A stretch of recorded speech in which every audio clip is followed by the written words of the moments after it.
ವೀಕ್ಷಕರೇ, ಅದು 13 ದಿನಗಳ ಕಾಲ ನಿರಂತರವಾದ ಉಪವಾಸ ಸತ್ಯಾಗ್ರಹ. ಭೀಮಾ ನದಿಗೆ ನೀರನ್ನ ಹರಿಬಿಡಬೇಕು ಅಂತ ಒತ್ತಾಯಿಸಿ ಹೋರಾಟಗಾರ ಶಿವಕುಮಾರ್ ನಾಟಿಕರ್ ಅಫಜಲ್ಪುರ್ ಪಟ್ಟಣದ ಅಂಬೇಡ್ಕರ್ ವೃತ್ತದ ಬಳಿ 13 ದಿನಗಳ ಕಾಲ ನಿರಂತರವಾದ ಉಪವಾಸ ಸತ್ಯಾಗ್ರಹವನ್ನ ಮಾಡಿದ್ರು. ಕೊನೆಗೆ ನಿನ್ನೆ ಆ ಉಪವಾಸ ಸತ್ಯಾಗ್ರಹಕ್ಕೆ ಅಂತ್ಯವನ್ನು ಕೂಡ ಹಾಡಿದ್ರು. ಹೋರಾಟಗಾರ ಶಿವಕುಮಾರ್ ನಾಟಿಕರ್ ಒಂದು ಪ್ರತಿಜ್ಞೆಯನ್ನ ಮಾಡಿದ್ರು. ಭೀಷ್ಮ ಪಿತಾಮಹನಂತೆ ಎಲ್ಲಿಯವರೆಗೂ ಭೀಮಾ ನದಿಗೆ ನೀರನ್ನ ಹರಿಬಿಡುವುದಿಲ್ವೋ ಅಲ್ಲಿ ತನಕ ನನ್ನ ಉಪವಾಸ ಸತ್ಯಾಗ್ರಹ ಅಂತ್ಯ ಆಗುವುದಿಲ್ಲ ಅಂತ ಹೇಳಿದ್ರು. ಎಷ್ಟೋ ರಾಜಕೀಯ ನಾಯಕರು ಬಂದ್ರು, ಜಿಲ್ಲಾಧಿಕಾರಿಗಳು ಬಂದ್ರು, ಅಧಿಕಾರಿಗಳು ಬಂದ್ರು, ಅವರ ಮನವನ್ನ ಒಲಿಸ್ತಿರ್ತಕ್ಕಂಥ ಕೆಲಸ ಮಾಡ್ತಾ ಇದ್ರು. ಸರ್, ನೀವು ಚಿಂತೆ ಮಾಡಬೇಡಿ, ಸರ್ಕಾರದ ಮೇಲೆ ಒತ್ತಡವನ್ನ ಹೇರಿ ನೀರನ್ನ ಹರಿಬಿಡ್ತಿರ್ತಕ್ಕಂಥ ಕೆಲಸ ಮಾಡ್ತೇವೆ, ನೀವು ಉಪವಾಸ ಸತ್ಯಾಗ್ರಹವನ್ನ ಅಂತ್ಯ ಮಾಡ್ರಿ ಅಂತ ಹೇಳಿದ್ರು. ಆದ್ರೆ ಇದಕ್ಕೂ ಯಾವುದಕ್ಕೂ ಬಗ್ಗದೆ, ಯಾವುದೇ ಒತ್ತಡಕ್ಕೆ ಬಗ್ಗದೆ ಶಿವಕುಮಾರ್ ನಾಟಿಕರ್ ನಿರಂತರವಾಗಿ 13 ದಿನಗಳ ಕಾಲ ಉಪವಾಸ ಸತ್ಯಾಗ್ರಹವನ್ನ ಮುಂದುವರಿಸಿದ್ರು. ಯಾವಾಗ ಭೀಮಾ ನದಿಗೆ ನಾರಾಯಣಪುರ ಜಲಾಶಯದಿಂದ 1 TMC ನೀರನ್ನ ಅಧಿಕೃತವಾಗಿ ಬಿಡುಗಡೆ ಮಾಡಿದ್ರು, ಜಿಲ್ಲಾಧಿಕಾರಿಗಳು ಭರವಸೆ ನೀಡಿದ್ರು, ಲಿಖಿತವಾಗಿರ್ತಕ್ಕಂಥ ಲೆಟರ್ನ ಕೊಟ್ಟರು, ಆವಾಗ ಶಿವಕುಮಾರ್ ನಾಟಿಕರ್ ಈ ಉಪವಾಸ ಸತ್ಯಾಗ್ರಹವನ್ನ ಬಿಡುವುದಕ್ಕೆ ವಿಚಾರವನ್ನ ಮಾಡಿದ್ರು. ಅದರಂತೆ ನಿನ್ನೆ ನೇರವಾಗಿ ಭೀಮಾ ನದಿಗೆ ಹೋಗಿ ಅದರ ದಡದಲ್ಲಿ ನಿಂತು ಭೀಮಾ ನದಿಯಲ್ಲಿ ಮುಳುಗಿ ನೀರನ್ನ ಕುಡಿದು ಕೊನೆಗೆ ಏನಪ್ಪಾ ಅಂದ್ರೆ ತಮ್ಮ ಉಪವಾಸ ಸತ್ಯಾಗ್ರಹವನ್ನ ಅಂತ್ಯವನ್ನಗೊಳಿಸಿದ್ದಾರೆ. ಹೋರಾಟಗಾರರು ಅಂದ್ರೆ ಹೀಗಿರ್ಬೇಕಲ್ವಾ, ಯಾವುದೇ ಪಕ್ಷದವರಾಗಿರ್ಲಿ. ನೋಡಿ, ಸಾರ್ವಜನಿಕರ ಅನುಕೂಲಕ್ಕಾಗಿ ಬೇಸಿಗೆ ಬಂತು ಅಂದ್ರೆ ಭೀಮಾ ತಡದಲ್ಲಿ ಬದುಕಿರ್ತಕ್ಕಂಥ ಸಾಕಷ್ಟು ಜನ ಜಾನುವಾರುಗಳ ಬದುಕು ಹೇಗಾಗತ್ತೆಪ್ಪ ಅಂತ ಕೇಳಿದ್ರೆ ಕುಡಿಯೋದಕ್ಕೆ ಒಂದು ತೊಟ್ಟು ನೀರು ಕೂಡ ಸಿಗುವುದಿಲ್ಲ. ಇಂಥ ಪರಿಸ್ಥಿತಿ ಸಾಕಷ್ಟು ಜನ ಅರಿತರೂ ಕೂಡ ಏನು ಗೊತ್ತಿಲ್ಲದ ಹಾಗೆ ವರ್ತನೆಯನ್ನ ಮಾಡ್ತಾರೆ. ಅದು ವಿಶೇಷವಾಗಿ ರಾಜಕೀಯ ನಾಯಕರು ಕೂಡ ಇದೇ ರೀತಿಯಾಗಿ ವರ್ತನೆಯನ್ನ ಮಾಡ್ತಾರೆ. ಗೊತ್ತಿದೆ ಅವ್ರಿಗೆ, ಎಲ್ರಿಗೂ ಗೊತ್ತಿದೆ, ಜನ ಎಲ್ಲ ಅಡ್ಜಸ್ಟ್ ಮಾಡ್ಕೊಂತಾರೆ ಅಂತ ಬಿಟ್ಟಿರ್ತಾರೆ. ಆದ್ರೆ ಹೋರಾಟಗಾರ ಶಿವಕುಮಾರ್ ನಾಟಿಕರ್ ಇದನ್ನ ಕೂಲಂಕುಷವಾಗಿ ಅರ್ಥವನ್ನ ಮಾಡಿಕೊಂಡು ಹೋರಾಟಕ್ಕೆ ಹಿಡಿದಿದ್ದಾರೆ. ಶಿವಕುಮಾರ್ ನಾಟಿಕರ್ ಅವರ ಹೋರಾಟ ಸುದೀರ್ಘವಾಗಿರ್ತಕ್ಕಂಥ ಹೋರಾಟ, 1 ದಿನ 2 ದಿನ ಹೋರಾಟ ಅಲ್ಲ. ಸುಮಾರು 2015ರಿಂದ ಭೀಮಾ ನದಿಯ ಕುರಿತು ಹೋರಾಟವನ್ನ ಮುಂದುವರಿಸಿದ್ದಾರೆ. ಭೀಮಾ ನದಿಗೆ ಮಹಾರಾಷ್ಟ್ರದಿಂದ ಉಜ್ನಿ ಜಲಾಶಯದಿಂದ ನೀರು ಬರಬೇಕು, ನಮ್ಮ ಹಕ್ಕಿನ ನೀರು ಬರಬೇಕು, ನಮ್ಮ ಹಕ್ಕಿನ ನೀರಿಗಾಗಿ ನಿರಂತರವಾಗಿ ಅವರು ಹೋರಾಟ ಮಾಡ್ತಾ ಇದ್ದಾರೆ. ಮಹಾರಾಷ್ಟ್ರ ತನ್ನ ಪಾಲಿಗೆ ಬರ್ತಿರ್ತಕ್ಕಂಥ ನೀರಿನ ಪ್ರಮಾಣಕ್ಕಿಂತ ಹೆಚ್ಚಿನ ಪ್ರಮಾಣದಲ್ಲಿ ನೀರನ್ನ ಬಳಸ್ತಾ ಇದೆ. ಕರ್ನಾಟಕಕ್ಕೆ ನೀಡಬೇಕಾಗಿರ್ತಕ್ಕಂಥ ನೀರು ಕೂಡ ನೀಡ್ತಾ ಇಲ್ಲ. ಬಚಾವತ್ ಆಯೋಗದ ಪ್ರಕಾರ ಏನು ನೀಡಬೇಕಾಗಿತ್ತು ಅದನ್ನು ಕೂಡ ನೀಡ್ತಾ ಇಲ್ಲ. ಇದೆಲ್ಲವನ್ನು ಕೂಡ ಬಹಳಷ್ಟು ಆಳವಾಗಿ ಅರ್ಥ ಮಾಡ್ಕೊಂಡಿರ್ತಕ್ಕಂಥ ನಾಟಿಕರ್ ಹೋರಾಟವನ್ನ ಮುಂದುವರಿಸ್ತಾನೆ ಇದ್ದಾರೆ. ಅವ್ರ ಬಗ್ಗೆ ಹೊಗಳೋದಕ್ಕೆ ನಾನೇನೋ ಅವ್ರ ಪರವಾಗಿ ಕೆಲಸ ಮಾಡ್ತಾ ಇಲ್ಲ, ಅವರು ಸಾರ್ವಜನಿಕರ ಪರವಾಗಿ ಕೆಲಸ ಮಾಡಿದ್ದಾರೆ. ಆಗದೆ ಇರತಕ್ಕಂತ ಕೆಲಸ ರಾಜಕೀಯ ನಾಯಕರು ಮಾಡದೇ ಇರತಕ್ಕಂತ ಕೆಲಸ ಒಬ್ಬ ಹೋರಾಟಗಾರ ಮಾಡಿ ತೋರಿಸಿದ್ದಾರೆ. ಶಿವಕುಮಾರ್ ನಾಟಿಕರ್ ಅವರ ಹೋರಾಟ ಏನಿತ್ತು? 5 TMC ನೀರು ಭೀಮಾ ನದಿಗೆ ಬಿಡಬೇಕು. ಬೇಸಿಗೆ ಬಂತು, ಭೀಮಾ ನದಿಯ ದಡದಲ್ಲಿ ಬದುಕಿರ್ತಕ್ಕಂಥ ಸಾಕಷ್ಟು ಗ್ರಾಮಸ್ಥರಿಗೆ ಕುಡಿಯೋದಕ್ಕೆ ನೀರಿಗೂ ಕೂಡ ಸಮಸ್ಯೆ ಆಗ್ತಾ ಇದೆ ಅಂತ ಅವರು ಹೋರಾಟವನ್ನ ಮಾಡ್ತಾ ಇದ್ದಾರೆ.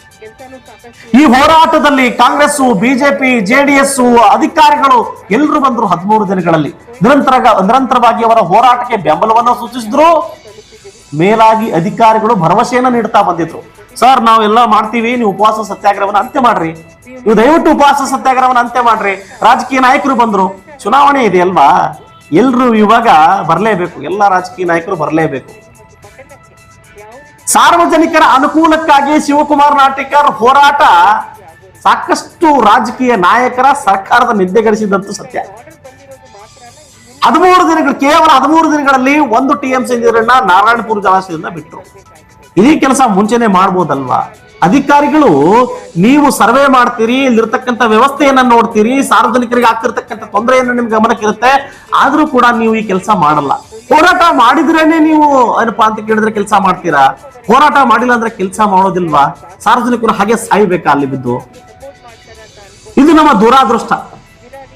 ಇಂಥ ಹೋರಾಟಗಳಾದಾಗ ಮಾತ್ರ ನೀರನ್ನ ಬಿಡುಗಡೆ ಮಾಡ್ತೀರಿ ಅಂತಂದ್ರೆ ಇದು ನಮ್ಮ ವ್ಯವಸ್ಥೆಗೆ ಹಿಡಿದಿರ್ತಕ್ಕಂಥ ಕೈಗನ್ನಡಿ ಅಂತ ಹೇಳ್ಬೋದು.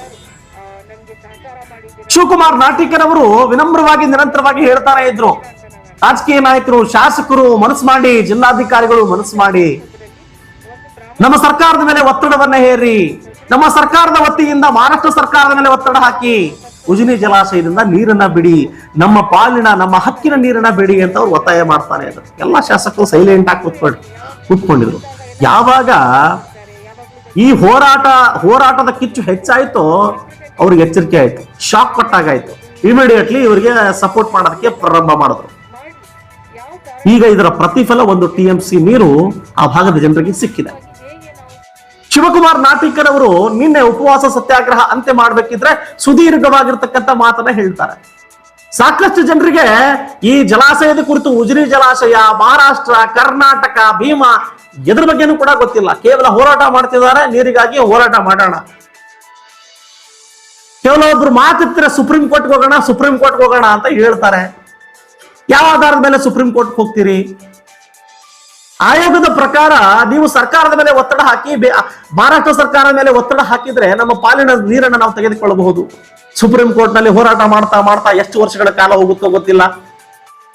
ಒಂದು ವೇಳೆ ನಮ್ಮ ವಿರುದ್ಧವಾಗಿರ್ತಕ್ಕಂಥ ತೀರ್ಪನ್ನ ಬಂದ್ರೆ ನಾವೇನ್ ಮಾಡ್ಬೇಕು?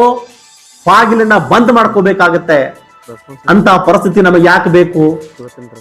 ಎಷ್ಟೋ ಸರ್ಕಾರಗಳು ಸುಪ್ರೀಂ ಕೋರ್ಟ್ ನಲ್ಲಿ ದಾವೆ ಹೂಡಿರ್ತಕ್ಕಂಥ ಸಂದರ್ಭದಲ್ಲಿ ಒಳ್ಳೆಯ ತಯಾರಿ ಇಲ್ಲದೆ ಸೋತಿರ್ತಕ್ಕಂಥ ನಿದರ್ಶನಗಳಿದಾವೆ.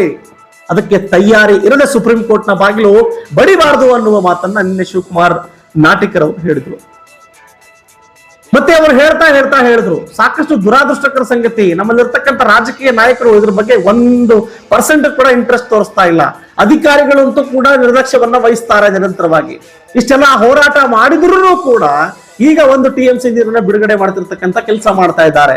ಅವರೇ ಮುತುವರ್ಜಿ ವಹಿಸಿ ಒಂದ್ ವೇಳೆ ಕೆಲಸ ಮಾಡಿದ್ರೆ ನನಗೆ ಹೋರಾಟ ಮಾಡತಿರ್ತಕ್ಕಂಥ ಅನಿವಾರ್ಯತೆ ಏನ್ ಬರ್ತಿತ್ತು ಅಂತ ಅವರು ಪ್ರಶ್ನೆಯನ್ನ ಮಾಡಿದ್ರು. ಒಳ್ಳೆ ಪ್ರಶ್ನೆ ಅಲ್ವಾ? ಮತ್ತೆ ಈಗ ಹೋರಾಟ ಮಾಡಬೇಕು, ಟ್ರಾಫಿಕ್ ಜಾಮ್ ಮಾಡಬೇಕು, ಹೈಲೈಟ್ ಆಗ್ಬೇಕು, ಅದಾದ ನಂತರನೇ ಇವ್ರು ಏನಪ್ಪಾ ಅಂತ ಕೇಳಿದ್ರೆ ತಮ್ಮ ಕೆಲಸವನ್ನ ಮಾಡೋದು. ಒಂದು TMC ನೀರು ಎಲ್ಲಿಂದ ಬಂತು ಮತ್ತೆ ಇವಾಗ?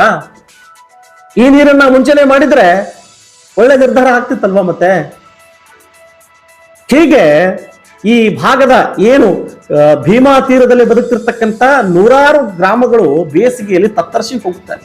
ಕುಡಿಯೋದಕ್ಕೆ ನೀರು ಕೂಡ ಸಿಗುವುದಿಲ್ಲ. ಜಾನುವಾರುಗಳಿಗೆ ಕುಡಿಯೋದಕ್ಕೂ ನೀರು ಸಿಗ್ತಾ ಇಲ್ಲ.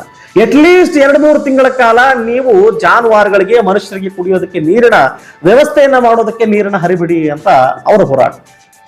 ಈ ಹೋರಾಟಕ್ಕೆ ತಾತ್ಕಾಲಿಕವಾಗಿ 2-3 ತಿಂಗಳಿಗೆ ಆಗುವಷ್ಟು ಜಯವನ್ನ ಒದಗಿದೆ ಅಂತ ಈ ಸಂದರ್ಭದಲ್ಲಿ ಹೇಳ್ಬೋದು. ನಾನು ಕೂಡ ಅವರಿಗೆ ಭೇಟಿಯಾಗಿದ್ದೆ. ರಾತ್ರಿ ಸುಮಾರು 12 ಗಂಟೆಗೆ ಅವರ ಹೋರಾಟದ ಸ್ಥಳಕ್ಕೆ ಹೋಗಿ ಅವರಿಗೆ ಪ್ರಶ್ನೆಗಳನ್ನು ಕೂಡ ಮಾಡಿದ್ದೆ. ಯಾಕೆ ನಿಮ್ಗೆ ಬೇಕು ಅವಾಗ ಇದ್ರ ಅವಶ್ಯಕತೆ ನಿಮಗೆ ಏನು ಅಂತ. ಅವ್ರು ಹೇಳಿದ್ರ ಅವಶ್ಯಕತೆ ನಂದಲ್ಲ, ಸಾರ್ವಜನಿಕರ ಅವಶ್ಯಕತೆ. ಈ ಅವಶ್ಯಕತೆಯನ್ನ ಬಡಿದೆಬ್ಬಿಸಿರ್ತಕ್ಕಂಥ ಕೆಲಸ ನಾವು ನೀವು ಸೇರಿ ಮಾಡಬೇಕಾಗಿದೆ. ಇದರಲ್ಲಿ ನನ್ನ ಸ್ವಾರ್ಥ ಏನು ಇಲ್ಲ. ನನ್ನ ಜೀವನ ಸಂಪೂರ್ಣವಾಗಿ ತೆರೆದ ಕನ್ನಡಿ ಅಂತಿದೆ. ನಾನು ಸ್ಪಷ್ಟವಾಗಿ ಸಾರ್ವಜನಿಕರಿಗಾಗಿ ಜೀವವನ್ನ ಸಾವಿಸ್ತಾ ಇದ್ದೀನಿ ಅಂತ ಅವರು ಹೇಳಿದ್ರು. ಒಂದು ಮಟ್ಟದಲ್ಲಿ ಅದು ಸರಿನೂ ಅನಿಸ್ತು ನನಗೆ. ಯಾಕಂತ ಕೇಳಿದ್ರೆ ಸಾರ್ವಜನಿಕರಿಗಾಗಿ ಹೋರಾಟ ಮಾಡ್ತಿರ್ತಕ್ಕಂಥದ್ದು ಅದು ಒಳ್ಳೆ ಬೆಳವಣಿಗೆ ಅಂತ ಈ ಸಂದರ್ಭದಲ್ಲಿ ನನಗೂ ಕೂಡ ಅನಿಸ್ತು. ಹೋಗಿ ಒಟ್ಟಿನಲ್ಲಿ ನಿನ್ನೆ ಶಿವಕುಮಾರ್ ನಾಟಿಕರ್ ಅವರು ತಮ್ಮ ಉಪವಾಸ ಸತ್ಯಾಗ್ರಹಕ್ಕೆ ಅಂತ್ಯವನ್ನ ಹಾಡಿದ್ದಾರೆ. 13 ದಿನಗಳ ಕಾಲ ನಿರಂತರವಾಗಿರ್ತಕ್ಕಂಥ ಉಪವಾಸ ಸತ್ಯಾಗ್ರಹ ಆ ಭಾಗದ ಜನರಿಗೆ, ಭೀಮಾ ತೀರದಲ್ಲಿ ಬರುತ್ತಿರತಕ್ಕಂಥ ಸಾಕಷ್ಟು ಜನರಿಗೆ ನಿರಾಳತೆಯ ಸಂದರ್ಭದಲ್ಲಿ ಕೊಟ್ಟಿದ್ದಾರೆ. ಮತ್ತೆ ಶಿವಕುಮಾರ್ ನಾಟಿಕರ್ ಅವರಿಗೆ ನಮ್ಮ ಸುದ್ದಿ ವಾಹಿನಿಯ ವತಿಯಿಂದ ಮತ್ತು ಅಫ್ಜಲ್ಪುರ್ ತಾಲೂಕಿನ ಕಲಬುರಗಿ ಜನತೆಯ ಪರವಾಗಿ ಹೃದಯಪೂರ್ವಕ ಅಭಿನಂದನೆಗಳನ್ನ ಈ ಸಂದರ್ಭದಲ್ಲಿ ಸಲ್ಲಿಸ್ತಾರೆ. ಮತ್ತೆ ಭೇಟಿಯಾಗ್ತೇನೆ. ನಮಸ್ಕಾರ.